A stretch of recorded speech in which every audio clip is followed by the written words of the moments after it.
Hello friends, welcome back to my channel. ఇది Texan R909 radio.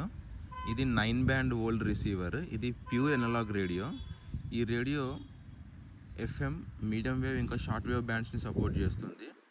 ఈ రేడియోకి DXR local అనే switch ఉంది.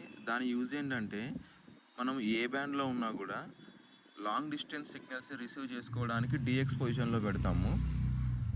Local stations receive చేసుకోవడానికి local మోడ్లో పెడతాము. దీని నుంచి వచ్చే స్పీకర్ క్వాలిటీ నార్మల్గా ఉంటుంది. ఇది బేసిక్ రేడియో. ఇప్పుడు మీరు చూస్తున్నది మిలిటరీ గ్రీన్ కలర్ రేడియో. ఇది ఇప్పుడు నేను రేడియోని ఆన్ చేస్తాను. ఆడియో క్వాలిటీ ఎలా ఉందో చెప్పండి.